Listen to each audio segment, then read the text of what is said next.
ನಮಸ್ತೆ friends, welcome to my channel. ನಾನು Geetha. Friends, ಇವತ್ತು ಹ್ಯಾಂಡ್ಸ್ ಮತ್ತು ಲೆಗ್ಸನ್ನು ಬಳಸ್ತೇನೆ. ಸುಲಭವಾಗಿ 2 ಸ್ಟೆಪ್ನಲ್ಲಿ ಬರೋ ಹಾಗೆ ಅಮ್ಮನವ್ರಿಗೆ ಯಾವ ರೀತಿ ಸೀರೆ ಉಡಿಸೋದು ಅಂತ ತೋರಿಸ್ಕೊಡ್ತಾ ಇದ್ದೀನಿ. ಬನ್ನಿ ಹಾಗಾದರೆ ವಿಡಿಯೋನ ಶುರು ಮಾಡೋಣ. ಮೊದಲು ಸಾರಿನ ಈ ರೀತಿ ಕಂಪ್ಲೀಟಾಗಿ ಓಪನ್ ಮಾಡ್ಕೊಂಡಿದ್ದೀನಿ. ನೋಡಿ, ಈ ಕಡೆ ಕಾಣಿಸ್ತಾ ಇರೋದು ಸೀರೆಯ ಸೆರಗು. ಸೀರೆಯ ಒಳಪದರಿನಲ್ಲಿ ಅಂದರೆ ಸೀರೆಯ ಸ್ಟಾರ್ಟಿಂಗ್ ಪಾಯಿಂಟ್ನಲ್ಲಿ ಈ ರೀತಿ ಬ್ಲೌಸ್ ಬಂದಿದೆ. ನಾನು ಡ್ರೇಪ್ ಮಾಡುವಂತಹ ಒಂದು ಮೆಥಡ್ ಏನಿದೆ ನೋಡಿ, ಅದರಲ್ಲಿ ಈ ರೀತಿ ಬ್ಲೌಸ್ ಬಂದರೆ ಅದು ಚೆನ್ನಾಗಿ ಕಾಣಿಸೋದಿಲ್ಲ ಫಸ್ಟಿಗೆ ಬಂದುಬಿಟ್ರೆ. ಸೊ ಅದಕ್ಕೆ ನಾನು ಅದನ್ನು ಕಟ್ ಮಾಡಿ ಇಟ್ಕೊಳ್ತಾ ಇದ್ದೀನಿ. ಇದೇ ಬ್ಲೌಸ್ ಪೀಸನ್ನು ನಾನು ಆಮೇಲೆ ಬಿಂದಿಗೆಗೆ ಯಾವ ರೀತಿ ಡ್ರೇಪ್ ಮಾಡೋದು ಅಂತ ತೋರಿಸ್ತೀನಿ. ನೋಡಿ, ಈ ಒಂದು ಶೇಪ್ನಲ್ಲಿ ಬರೋ ಹಾಗೆ ನಾನು ಬ್ಲೌಸ್ ಪೀಸನ್ನು ಫೋಲ್ಡ್ ಮಾಡ್ಕೊಂಡಿದ್ದೀನಿ. ಇಷ್ಟು ಫೋಲ್ಡ್ ಮಾಡಿಕೊಂಡ್ರೆ ಸಾಕು, ನಾವು ಬಿಂದಿಗೆಗೆ ಆರಾಮಾಗಿ ಡ್ರೇಪ್ ಮಾಡ್ಕೋಬಹುದು. ಇವಾಗ ಸಾರಿನ ಕಂಪ್ಲೀಟಾಗಿ ಓಪನ್ ಮಾಡ್ಕೊಂಡ್ಬಿಟ್ಟು ಸೀರೆಯ ಒಳಪದರ ಅಥವಾ ಸ್ಟಾರ್ಟಿಂಗ್ ಪಾಯಿಂಟ್ ಏನಿರುತ್ತೆ ನೋಡಿ, ಅಲ್ಲಿಂದ ಈ ರೀತಿ ಪ್ಲೀಟ್ಸ್ಗಳನ್ನು ಮಾಡ್ಕೊಳ್ತಾ ಇದ್ದೀನಿ. ಪ್ಲೀಟ್ಸ್ಗಳ ಮೊದಲನೇ ಮುಖ ಏನಿರುತ್ತೆ ನೋಡಿ, ಅದು ನಮ್ಮ ಕಡೆ ಇರಬೇಕು. ಅಂದರೆ ಅದು ಈ ರೀತಿಯಾಗಿ ನಾವು ಸಾರಿನ ಡ್ರೇಪ್ ಮಾಡುವಾಗ ಫಿನಿಶಿಂಗ್ ಅನ್ನೋದು ಚೆನ್ನಾಗಿ ಬರುತ್ತೆ. ಇಲ್ಲ ಅಂದರೆ ನಿಮಗೆ ಗೊಂದಲ ಆಗಿಬಿಡುತ್ತೆ ಆಮೇಲೆ ಡ್ರೇಪ್ ಮಾಡಬೇಕಾದ್ರೆ. ನೋಡಿ, ಇವಾಗ ಒಂದು 8ರಿಂದ 10 ಪ್ಲೀಟ್ಸ್ಗಳನ್ನು ಮಾಡ್ಕೊಂಡಾದಮೇಲೆ ನಿಮಗೆ ಹಿಡಿಲಿಕ್ಕೆ ಸ್ವಲ್ಪ ಕಷ್ಟ ಅನಿಸುತ್ತೆ. ಈ ರೀತಿಯಾಗಿ ಬಿಟ್ಬಿಟ್ಟು ಅದನ್ನೆಲ್ಲ ಪ್ಲೀಟ್ಸ್ಗಳನ್ನೆಲ್ಲ ಜೋಡಿಸ್ಕೊಳ್ತಾ ಬನ್ನಿ. ಬಾರ್ಡ್ರಲ್ಲಿ ಸಾರಿ ಸ್ವಲ್ಪ ಫೋಲ್ಡ್ ಆಗಿರುತ್ತೆ, ಅವನ್ನೆಲ್ಲವನ್ನು ನೀಟ್ ನೋಡ್ಕೊಂಡ್ಬಿಟ್ಟು ಹೈಟು 2 ಕಡೆಯೂ ಕೂಡ ಹೆಚ್ಚು ಕಮ್ಮಿ ಬರೋ ಹಾಗೆ ಈ ಪ್ಲೀಟ್ಸ್ಗಳು ಈಕ್ವಲ್ ಆಗಿ ಬರೋ ಹಾಗೆ ಈ ರೀತಿಯಾಗಿ ಕರೆಕ್ಟಾಗಿ ಅವನ್ನ ಜೋಡಿಸ್ಕೊಂಡ್ಬಿಟ್ಟು ಅಲ್ಲಿ ಬಟ್ಟೆ ಕ್ಲಿಪ್ಪಿಂದ ಸೆಕ್ಯೂರ್ ಮಾಡ್ಕೊಳ್ಳಿ. ಅದೇ ರೀತಿಯಾಗಿ ಮಧ್ಯದಲ್ಲಿ ಪ್ಲೀಟ್ಸ್ಗಳು ಜರುಗಿರುತ್ತೆ, ಅವನ್ನೆಲ್ಲವನ್ನು ಹಿಡ್ಕೊಂಡ್ಬಿಟ್ಟು ಈ ರೀತಿಯಾಗಿ ಬಟ್ಟೆ ಕ್ಲಿಪ್ಪಿಂದ ಸೆಕ್ಯೂರ್ ಮಾಡ್ಕೊಳ್ಳಿ. ಇದೇ ರೀತಿಯಾಗಿ ನಾನು ಈ ಕಡೆ ಬಾರ್ಡ್ರನ್ನು ಕೂಡ ಕರೆಕ್ಟಾಗಿ ಜೋಡಿಸ್ಕೊಂಡ್ಬಿಟ್ಟು ಅಲ್ಲಿನೂ ಕೂಡ ಈ ರೀತಿ ಜೋಡಿಸ್ಕೊಳ್ತಾ ಇದ್ದೀನಿ. ನೀವು ಫಸ್ಟ್ ಟೈಮ್ ಸಾರಿ ಡ್ರೇಪ್ ಮಾಡ್ತಾ ಇದ್ದೀರಾ ಅಂದರೆ ಸ್ವಲ್ಪ ಕಷ್ಟ ಆಗುತ್ತೆ. ಹಬ್ಬ ಇನ್ನೂ ಮುಂದೆ ಇರುವಾಗಲೇ ಬೇಕಿದ್ದರೆ ನೀವು ಒಂದ್ಸಲ ಪ್ರಾಕ್ಟೀಸ್ ಆದರೂ ಮಾಡಬಹುದು, ಅಥವಾ ಸಾರಿನ ಪ್ರೀಪ್ಲೇಟ್ ಆದರೂ ಮಾಡಿ ಇಟ್ಕೋಬಹುದು. ಸಾರಿನ ಯಾವ ರೀತಿ ಪ್ರೀಪ್ಲೇಟ್ ಮಾಡೋದು ಅಂತ ನಾನು ಆಲ್ರೆಡಿ ಈ ಒಂದು ವಿಡಿಯೋದಲ್ಲಿ ತೋರಿಸಿದ್ದೀನಿ. ಬೇಕಾದರೆ ನೀವು ಚಾನಲ್ಗೆ ವಿಸಿಟ್ ಮಾಡಿ ವಿಡಿಯೋನ ಚೆಕ್ ಮಾಡಿ ನೋಡಿ. ನಮಗೆ ಎಲ್ಲಿವರೆಗೂ ಸೆಂಟರ್ ಪ್ಲೀಟ್ಸ್ಗಳು ಬೇಕೋ ಅಲ್ಲಿವರೆಗೂ ಈ ರೀತಿಯಾಗಿ ಪ್ಲೀಟ್ಸ್ಗಳನ್ನು ಮಾಡ್ಕೊಂಡ್ಬಿಟ್ಟು ನಾನು ಅವನ್ನ ರೀಅರೇಂಜ್ ಮಾಡಿಕೊಂಡು ಬಟ್ಟೆ ಕ್ಲಿಪ್ಪಿಂದ ಸೆಕ್ಯೂರ್ ಮಾಡ್ಕೊಂಡಿದ್ದೀನಿ. ಇವಾಗ ಸೀರೆಯ ಸೆರಗನ್ನು ರೆಡಿ ಮಾಡ್ಕೊಳ್ಳೋಣ. ನೋಡಿ, ಸೆರಗನ್ನು ಫಸ್ಟ್ ಈ ರೀತಿ ಕಂಪ್ಲೀಟಾಗಿ ಓಪನ್ ಮಾಡ್ಕೊಂಡ್ಬಿಟ್ಟು ಬಾರ್ಡ್ರ್ ಯಾವ ಸೈಜ್ಗೆ ಇರುತ್ತೋ ಅದೇ ಸೈಜ್ಗೆ ಬರೋ ಹಾಗೆ ನೀವು ಈ ರೀತಿಯಾಗಿ ಪ್ಲೀಟ್ಸ್ಗಳನ್ನು ಮಾಡ್ಕೊಳ್ತಾ ಹೋಗ್ಬೋದು. ನೋಡಿ, ನಾನಿಲ್ಲಿ ಈ ರೀತಿ ಪ್ಲೀಟ್ಸ್ಗಳನ್ನು ಮಾಡಿಕೊಂಡಾಗ 7ರಿಂದ 8 ಪ್ಲೀಟ್ಸ್ಗಳಾಗಿದೆ. ಇಲ್ಲಿ 4ರಿಂದ 5 ಪ್ಲೀಟ್ಸ್ಗಳಾದರೂ ಆದರೂ ಸಾಕು, ಇಷ್ಟೇ ಪ್ಲೀಟ್ಸ್ ಬೇಕು ಅನ್ನೋದೇನೂ ಇಲ್ಲ. ಈ ರೀತಿ ಪ್ಲೀಟ್ಸ್ಗಳನ್ನು ಮಾಡ್ಕೊಂಡ್ಬಿಟ್ಟು ನಾನಿಲ್ಲಿ ಈ ರೀತಿಯಾಗಿ ಸೇಫ್ಟಿ ಪಿನ್ನಿಂದ ಸೆಕ್ಯೂರ್ ಮಾಡ್ಕೊಂಡಿದ್ದೀನಿ. 2ರಿಂದ 3 ಮೊಳ ಆಗುವಷ್ಟು ನಮಗಿಲ್ಲಿ ಸೆರಗು ಬೇಕಾಗುತ್ತೆ. ಯಾಕೆ ಅಂದರೆ ಈ ಒಂದು ಪ್ಯಾಟರ್ನಲ್ಲಿ ನಾವು ಡ್ರೇಪ್ ಮಾಡಿದಾಗ ಅಷ್ಟು ಸೆರಗು ನಮಗೆ ಬೇಕೇ ಬೇಕಾಗುತ್ತೆ. ನೋಡಿ, ಒಂದು 3 ಮೊಳ ಆಗುವಷ್ಟು ನಾನು ಸೆರಗನ್ನು ರೆಡಿ ಮಾಡ್ಕೊಂಡ್ಬಿಟ್ಟು ಅದನ್ನು ಸೇಫ್ಟಿ ಪಿನ್ನಿಂದ ಈ ರೀತಿಯಾಗಿ ಸೆಕ್ಯೂರ್ ಮಾಡ್ಕೊಂಡಿದ್ದೀನಿ. ಇವಾಗ ಸೆಂಟರ್ ಪ್ಲೀಟ್ಸ್ಗಳನ್ನು ಮಧ್ಯದಲ್ಲಿ ಈ ರೀತಿ ಫೋಲ್ಡ್ ಮಾಡ್ಕೊಂಡ್ಬಿಟ್ಟು ಸೆರಗನ್ನು ಅದ್ರ ಮೇಲೆ ಇಟ್ಕೊಂಡು ಉಳಿದ ಪಾರ್ಟ್ ಏನಿದೆ ನೋಡಿ ಅದನ್ನು ಈ ರೀತಿಯಾಗಿ ರ್ಯಾಂಡಮ್ ಆಗಿ ಇಟ್ಕೊಂಡ್ಬಿಟ್ಟು ಸೀರೆನ ರೆಡಿ ಮಾಡ್ಕೊಳ್ಳಿ. ಇವಾಗ ಈ ಕಡೆ ಡ್ರೇಪ್ ಮಾಡೋದಕ್ಕೆ ಅಂತ ಒಂದು ಪೀಠನ ಇಟ್ಕೊಳ್ತಾ ಇದ್ದೀನಿ. ಇದ್ರ ಮೇಲ್ಗಡೆ ನೀವು ರಂಗೋಲಿ ಹಾಕ್ಕೊಂಡ್ಬಿಟ್ಟು ಅರಿಶಿನ ಕುಂಕುಮನ ಹಾಕ್ಕೊಳ್ಳಿ. ಅದ್ರ ಮೇಲ್ಗಡೆ ಒಂದು ತಟ್ಟೆನ ಇಟ್ಕೊಳ್ತಾ ಇದ್ದೀನಿ, ತಟ್ಟೆಲಿ ಅಕ್ಕಿ ಹಾಕ್ಕೊಂಡಿದ್ದೀನಿ. ಇದ್ರ ಮೇಲ್ಗಡೆ ನೀವು ಸ್ವಲ್ಪ ಅರಿಶಿನ ಕುಂಕುಮ ಅಕ್ಷತೆನ ಹಾಕ್ಕೊಂಡ್ಬಿಟ್ಟು ಈ ರೀತಿಯಾಗಿ ಒಂದು ಬಿಂದಿಗೆನ ಇಟ್ಕೊಳ್ತಾ ಇದ್ದೀನಿ. ನೋಡಿ, ಈ ಬಿಂದಿಗೆಗೆ ನಾನು ಕೋಲನ್ನು ಕಟ್ಟಿಲ್ಲ, ಹಾಗೆ ಯಾವ ರೀತಿ ಡ್ರೇಪ್ ಮಾಡೋದು ಅಂತ ನಾನು ತೋರಿಸ್ತಾ ಇದ್ದೀನಿ. ಫಸ್ಟು ಸೀರೆಯ ಸೆರಗನ್ನು ಹಿಂದೆ ಇಟ್ಕೊಂಡ್ಬಿಟ್ಟು ಸೆಂಟ್ರಲ್ ಪ್ಲೀಟ್ಸ್ಗಳನ್ನು ಈ ರೀತಿ ಹಾಕ್ಕೊಳ್ಳಿ. ಪ್ಲೀಟ್ಸ್ಗಳನ್ನು ಹಾಕ್ಕೊಂಡಾಗ ಫಸ್ಟ್ ಪ್ಲೀಟ್ ಮುಖ ಏನಿರುತ್ತೆ ನೋಡಿ, ನಾನು ಆಲ್ರೆಡಿ ಹೇಳಿದಾಗೆ ಅದು ಕೆಳಮುಖವಾಗಿ ಇರಬೇಕು. ಈ ರೀತಿಯಾಗಿ ಬ್ಲೌಸ್ ಪೀಸ್ಗೆ ಅಂದರೆ ಸೆರಗಿಗೆ ಅಟ್ಯಾಚ್ ಇರುವಂತಹ ಪಾರ್ಟು ಈ ರೀತಿ ಬರಬೇಕು, ಆಯಿತಾ. ಈ ಕಡೆನೂ ಅಷ್ಟೇ, ಇದು ಕೆಳಮುಖವಾಗಿಯೇ ಇರಬೇಕು. ಒಂದು ಪಾರ್ಟು ಉದ್ದ ಇರಬೇಕು, ಒಂದು ಪಾರ್ಟು ಈ ರೀತಿ ಚಿಕ್ಕದಿರಬೇಕು. ಅಂದರೆ ನಮಗೆ ಡಬಲ್ ಸ್ಟೆಪ್ಪಲ್ಲಿ ಬರುತ್ತೆ. ನಿಮಗೆ ಈ ಹೈಟು ಎಷ್ಟು ಬೇಕು ಫಸ್ಟು ಅದನ್ನು ನೋಡ್ಕೊಳ್ಳಿ ರ್ಯಾಂಡಮ್ ಆಗಿ. ಈ ರೀತಿ ನೋಡಿ, ನಾನು ಈ ಒಂದು ಹೈಟ್ಗೆ ಬೇಕಾಗುತ್ತೆ ಅಂತ ಅಷ್ಟನ್ನು ಬಿಟ್ಕೊಂಡ್ಬಿಟ್ಟು ಅಲ್ಲಿ ಹಾಕಿರುವಂತಹ ಬಟ್ಟೆ ಕ್ಲಿಪ್ಪನ್ನು ತೆಕ್ಕೊಂಡ್ಬಿಟ್ಟು ಪ್ಲೀಟ್ಸ್ಗಳನ್ನು ರೀಅರೇಂಜ್ ಮಾಡ್ಕೊಳ್ತಾ ಇದ್ದೀನಿ.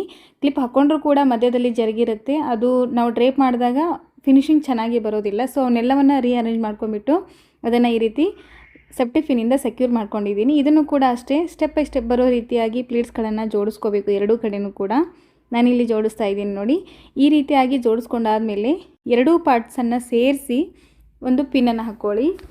ಸೇರಿಸಿ ಪಿನ್ ಹಾಕ್ಕೊಳ್ಳೋಕ್ಕಿಂತ ಮುಂಚೆ ನಿಮಗೆ ಯಾವುದು ಲೆಂತ್ ಕರೆಕ್ಟ್ ಬೇಕು, ಯಾವುದು ಉದ್ದ ಬೇಕು, ಯಾವುದು ಮೇಲ್ಗಡೆ ಬರಬೇಕು ಅನ್ನೋದನ್ನು ನೋಡ್ಕೊಂಡ್ಬಿಟ್ಟು ಕರೆಕ್ಟಾಗಿ ಈ ರೀತಿ ಅವನ್ನೆಲ್ಲವನ್ನು ಜೋಡಿಸ್ಕೊಂಡು ಅಲ್ಲಿ ಒಂದು ಪಿನ್ನನ್ನು ಹಾಕ್ಕೊಂಡಾದ್ಮೇಲೆ ಸ್ವಲ್ಪ ಈ ರೀತಿ ಇದನ್ನು ಕೆಳಕ್ಕೆ ಜರುಗಿಸಿ ಫಸ್ಟು ಮೇಲ್ಗಡೆ ಪ್ಲೀಟ್ಸ್ಗಳನ್ನು ಈ ರೀತಿ ಹಿಂದ್ಗಡೆ ಹಾಕ್ಕೊಂಡ್ಬಿಟ್ಟು ಕೆಳಗಡೆ ಪಾರ್ಟ್ಸನ್ನು ಇಲ್ಲಿ ಸೆಂಟರ್ ಪ್ಲೀಟ್ಸ್ಗಳನ್ನು ಅರೇಂಜ್ ಮಾಡ್ಕೊಳ್ಳೋಣ.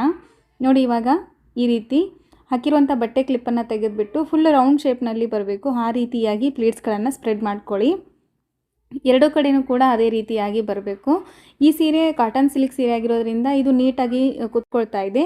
ನಿಮಗೆ ಸ್ವಲ್ಪ ಸಾರಿ ರಫ್ ಇತ್ತು ಅನ್ನೋದಾದರೆ ಪ್ಲೀಟ್ಗಳು ಸರಿಯಾಗಿ ಕುತ್ಕೊಳ್ಳೋದಿಲ್ಲ. ಸೊ ನೀವೇನು ಮಾಡಬೇಕು ಅಂತಂದರೆ ಈ ರೀತಿಯಾಗಿ ಅವನ್ನೆರಡು ಪ್ಲೀಟ್ಸನ್ನು ಜೋಡಿಸಿ ಒಳಗಡೆ ಪಾರ್ಟಲ್ಲಿ ಕಾಣದೇ ಇರೋ ಹಾಗೆ ಹೈಡ್ ಮಾಡಿ ಪಿನ್ಗಳನ್ನು ಹಾಕ್ಕೊಳ್ತಾ ಬರಬೇಕು. ನೋಡಿ ನಾನಿಲ್ಲಿ ತೋರಿಸ್ತಾ ಇದ್ದೀನಿ. ಈ ರೀತಿಯಾಗಿ ಪ್ಲೀಟ್ಸ್ಗಳನ್ನು ಎರಡೂ ಕೂಡ ಸೇರಿಸಿ ಒಳಗಡೆ ಕಾಣದೇ ಇರೋ ಹಾಗೆ ಹೈಡ್ ಮಾಡಿಬಿಟ್ಟು ಪಿನ್ಗಳನ್ನು ಹಾಕ್ಕೊಳ್ತಾ ಬನ್ನಿ. ಇದು ಕಾಟನ್ ಸಿಲ್ಕ್ ಸೀರೆ ಅಥವಾ ಸಿಲ್ಕ್ ಸೀರೆ ಆದರೆ ನೀಟಾಗಿ ಕೂತ್ಕೊಳ್ಳುತ್ತೆ, ನೋ ಪ್ರಾಬ್ಲಮ್.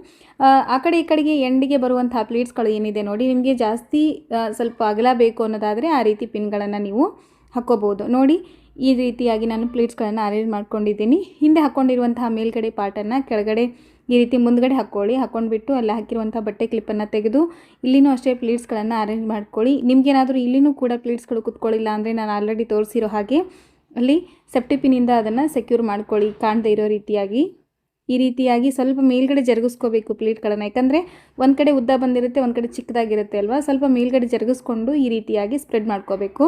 ನೋಡಿ ಇವಾಗ ಪ್ಲೀಟ್ಗಳನ್ನೆಲ್ಲ ಅರೇಂಜ್ ಮಾಡ್ಕೊಂಡ್ಮೇಲೆ ಈ ರೀತಿಯಾಗಿ ನಮಗೆ ಕಾಣಿಸ್ತಾ ಇದೆ. ಇವಾಗ ಈ ಬಿಂದಿಗೆಗೆ ನಾನು ಡಬಲ್ ಟೇಪನ್ನು ಯೂಸ್ ಮಾಡ್ತಾ ಇದ್ದೀನಿ. 3 ಕಡೆ ನಾನು ಡಬಲ್ ಟೇಪನ್ನು ಯೂಸ್ ಮಾಡ್ತಾ ಇದ್ದೀನಿ. ಈ ರೀತಿ ಇದನ್ನು ಅಂಟಿಸ್ಕೊಳ್ತಾ ಇದ್ದೀನಿ. ಇದ್ರ ಮೇಲ್ಗಡೆ ಒಂದು ಚಿಕ್ಕ ಬಿಂದಿಗೆಗೆ ಕೋಲ್ ಕಟ್ಕೊಂಡ್ಬಿಟ್ಟು ಈ ರೀತಿಯಾಗಿ ಇಡ್ತಾ ಇದ್ದೀನಿ. ಬಿಂದಿಗೆನ ನೀವು ಫಿಟ್ ಮಾಡುವಾಗ ಕರೆಕ್ಟಾಗಿ ಫೇಸಿಂಗ್ ಅಂದರೆ ಕೋಲ್ ಕಟ್ಟಿರ್ತೀವಲ್ವ, ಫೇಸಿಂಗ್ ಕರೆಕ್ಟಾಗಿದೆಯಾ ಅಂತ ನೋಡ್ಕೊಂಡ್ಬಿಟ್ಟು ನೀವು ಕರೆಕ್ಟಾಗಿ ಕೂಡಿಸ್ಕೊಂಡಾದ್ಮೇಲೆ ಅದಕ್ಕೆ ಈ ರೀತಿ ಬ್ಲೌಸ್ ಪೀಸನ್ನು ನಾನು ಇದೇ ರೀತಿ ಫೋಲ್ಡ್ ಮಾಡ್ಕೊಳ್ಳಿ ಅಂತ ಹೇಳಿದ್ದೆ, ಬಾರ್ಡ್ರ್ ಮೇಲ್ಗಡೆ ಬರೋ ರೀತಿ. ಅದನ್ನು ಈ ರೀತಿ ತೊಗೊಂಡ್ಬಿಟ್ಟು ಮೇಲ್ಗಡೆ ಮತ್ತು ಕೆಳಗಡೆ ಈ ರೀತಿ ಸೇಫ್ಟಿ ಪಿನ್ನಿಂದ ಟೈಟಾಗಿ ಅದನ್ನು ಜಗ್ಬಿಟ್ಟು ಪಿನ್ ಹಾಕ್ಕೊಂಡಿದ್ದೇನೆ ಸೇಫ್ಟಿ ಪಿನ್ನು. ಈ ಸೆರಗನ್ನು ಹಿಂದ್ಲಿಂದ ತೊಗೊಂಡ್ಬಿಟ್ಟು ಮುಂದುಗಡೆ ಈ ರೀತಿ ತೊಗೊಂಡು ಮಧ್ಯದಲ್ಲಿ ಸ್ವಲ್ಪ ಈ ರೀತಿ ಫೋಲ್ಡ್ ಮಾಡಿಕೊಂಡು ಮತ್ತೆ ಹಿಂದ್ಗಡೆ ಹಾಕ್ತಾ ಇದ್ದೀನಿ. ಬೇರೆ ಬೇರೆ ಪ್ಯಾಟರ್ನಲ್ಲಿ ನೀವು ಬ್ಲೌಸ್ ಪೀಸನ್ನು ಸೆರಗನ್ನು ಡ್ರೇಪ್ ಮಾಡ್ಕೋಬಹುದು. ನಾನೇನು ಈ ಒಂದು ಮೆಥಡಲ್ಲಿ ತೋರಿಸ್ತಾ ಇದ್ದೀನಿ.